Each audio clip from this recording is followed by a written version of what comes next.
Assalamualaikum warahmatullahi wabarakatuh. Halo semuanya, perkenalkan nama saya Mutia Nabila Utami dari Program Studi Ilmu Kesehatan Masyarakat kelas C dengan NIM 100113824292220. Pada kesempatan kali ini saya akan menjelaskan mengenai rangkuman isi artikel yang berjudul Pengolahan Air Rawa Menjadi Air Bersih. Artikel ini ditulis oleh Yanti Pasmawati, Reni Laili, CHDesi, Kusmindari, Ameludin Zahri, dan Septa Hardini. Permasalahan utama yang dibahas dalam artikel ini adalah keterbatasan air bersih yang dialami masyarakat, khususnya di wilayah rawa seperti Kota Palembang dan sekitarnya. Air rawa ini digunakan untuk memenuhi kebutuhan sehari-hari, namun kualitas air rawa tersebut belum memenuhi syarat sebagai air bersih. Air rawa biasanya memiliki warna merah kecoklatan, memiliki pH yang asam, mengandung zat besi, mangan, zat organik, dan bahkan berpotensi mengandung bakteri yang dapat membahayakan kesehatan jika digunakan tanpa proses pengolahan.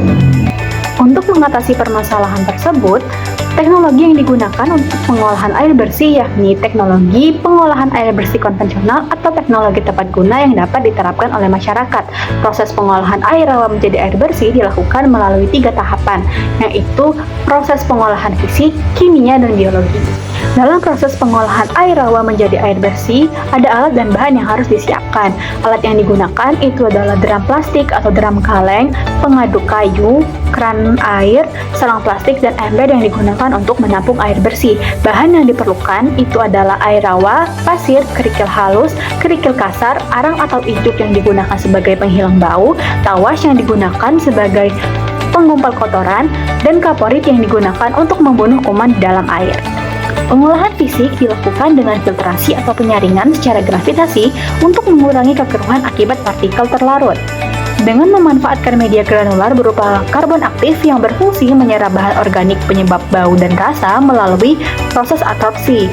Pengolahan menggunakan karbon aktif ini dilakukan sebelum proses ozonisasi karena karbon aktif tidak mampu menyisihkan mikroorganisme patogen serta tidak efektif dalam menghilangkan kesadahan, fluor, dan juga nitrat.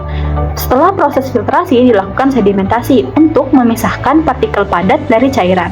Selanjutnya, pengolahan kimia dilakukan melalui proses koagulasi dan flokulasi dengan penambahan tawas untuk menggumpalkan kotoran. Sedangkan pada tahap pengolahan biologi dilakukan penambahan kaporit sebagai bahan disinfektan untuk membunuh mikroorganisme patogen. Sehingga air dari hasil pengolahan memenuhi persyaratan fisik, kimia, dan biologis sebagai air bersih. Solusi yang diberikan untuk mengatasi permasalahan yang ada berupa pelatihan pengolahan air rawa menjadi air bersih bagi masyarakat yang tinggal di daerah rawa. Melalui pelatihan ini, masyarakat dibekali pengetahuan tentang karakteristik air rawa, syarat air bersih dan air minum, serta tahapan pengolahan air bersih yang tepat. Dengan menerapkan tahapan pengolahan air bersih yang tepat, air rawa dapat memenuhi standar kelayakan untuk kebutuhan sehari-hari, serta dapat mengatasi masalah kekurangan air bersih saat musim kemarau. Alternatif ini juga diharapkan menjadi solusi sumber air bersih bagi wilayah yang belum bisa menjangkau sumber air bersih.